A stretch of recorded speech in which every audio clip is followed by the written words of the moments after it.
So the last video that I made on Venus and the world of fashion, I wanted to share the PPT that I've made for you so that, when you look at images, it is easily understood. And I have a certain things that I wanted to share with you guys.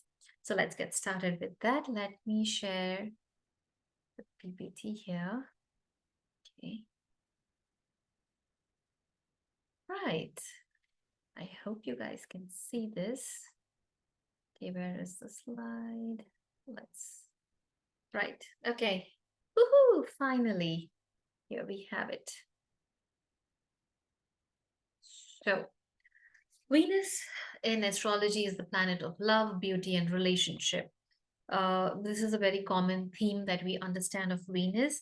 It also represents relationships, partnerships, wife, the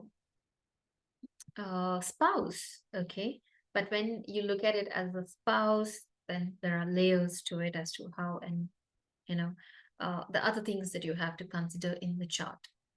Now, what you see here is goddess Lakshmi, and we know that goddess Lakshmi emerged from the churning of the sea, okay, the churning, the Samudra Manthan that had taken place.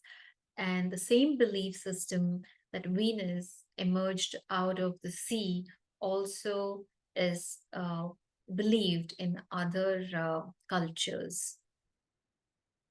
And the overall research on planet Venus boils down to the fact that it is associated with beauty, love, procreation, water, and sea. Why procreation? Remember, Venus is called Shukra, and Shukra in Sanskrit means the seed or semen. And it is through the seed that, creation takes place. Okay. Now, this is something I was really looking forward to sharing with you guys. So, this particular pattern, which is a pentagram, more of very generally known as a five pointed star. Uh,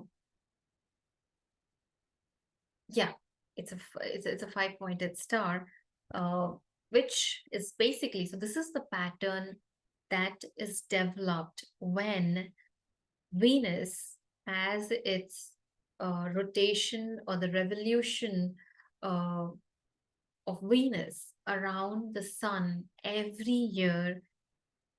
This is the pattern that it creates. And this astronomical characteristic of Venus is the pentagram.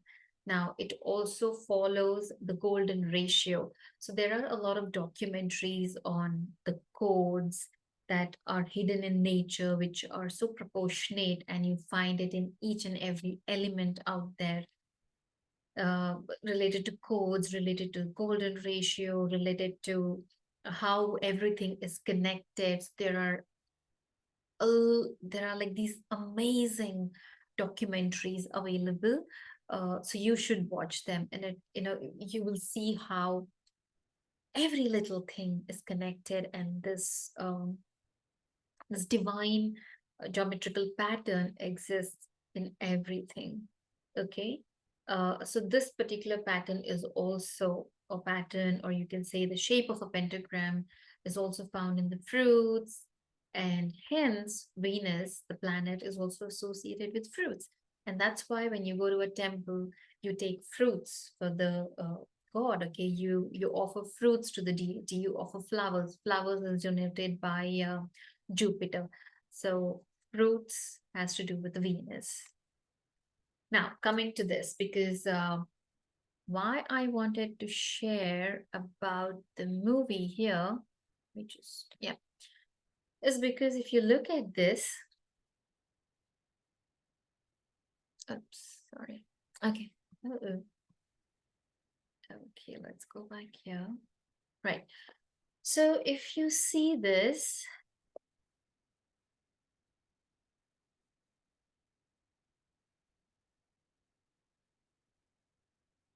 now, why am I particularly focusing upon Cinderella is because Cinderella is a perfect example of Venus, and zodiac signs which are related to Venus, which is Taurus and Libra. Now, Taurus also signifies, apart from your resources, your food, it signifies your family. Okay. So when you think of this movie or the character of Cinderella, the whole story starts with how she her mother passes away and she has a stepmother and stepsisters, which is again family.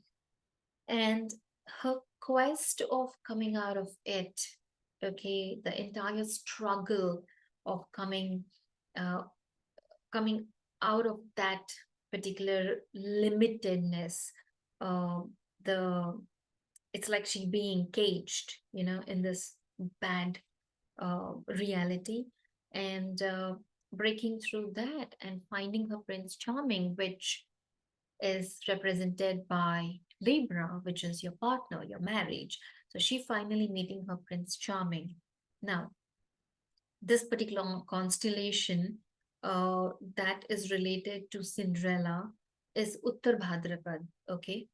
And Uttar Bhadrapad falls in the degrees of Pisces zodiac. Pisces zodiac is again associated with ocean and sea. And we already spoke about Venus representing ocean and sea, water body. And Pisces is the sign where Venus will get exalted. Okay, it gets exalted there. So, hence the whole idea of, Cinderella, because it is everything to do with Venus. Venus getting exalted in Pisces, uh, Taurus, which represents your family, and Libra, which represents marriage and your partner. Now, the constellation of Uttar Bhadrapad, which falls in Pisces, is again associated with planet Saturn. So you see in the story, Cinderella is really working hard, and she is always seen wearing these clothes which are dirty, which have you know um, which are always mucky. So, of course, dirty clothes, working hard, the color blue, where you can see from her dress, which is completely a beautiful blue, right? It's also the color of the sea, as we know. So, hard working individual.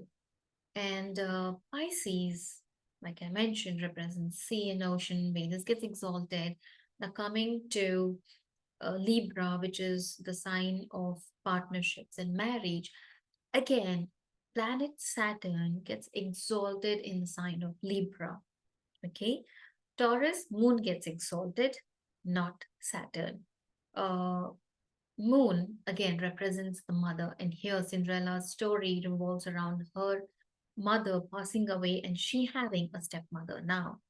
So which means the moon is getting afflicted with a planet and hence the stepmother and the behavior. The seventh house of Libra gets exalted Saturn, which means after all the hard work and everything, she finally finds this her magic of falling in love and her Prince Charming, and all of that story. We all know the story of Cinderella, right? Now, Saturn is the Karaka of the eighth house, and eighth house represents transformation.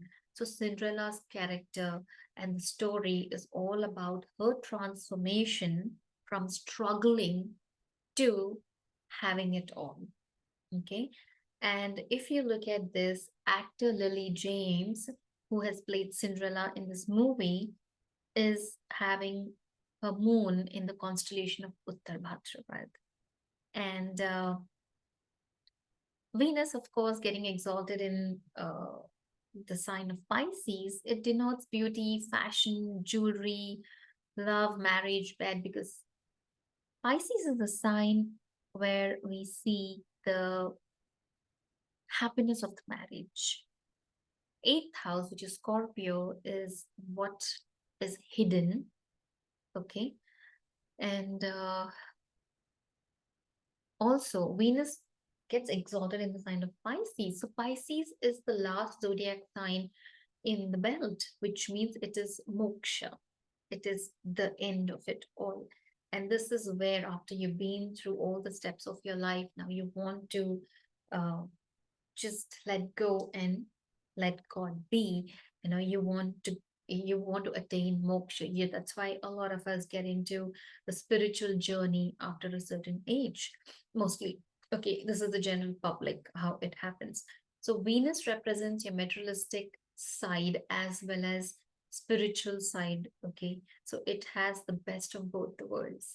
So from your comfort living to your fulfillment of spirituality, it is very closely associated with Venus.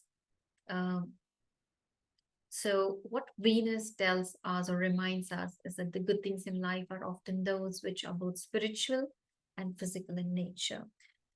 To attain spirituality, when they say look deep within, you have to take the action which is physical to literally feel it, right? You have to use your body as a temple and you have to meditate, which means you have to put in the action to sit and meditate to be able to look within. So that is a perfect example of the Kundalini rising, which has to do with Uttar Bhadrapad and the Pisces and many more layers of it.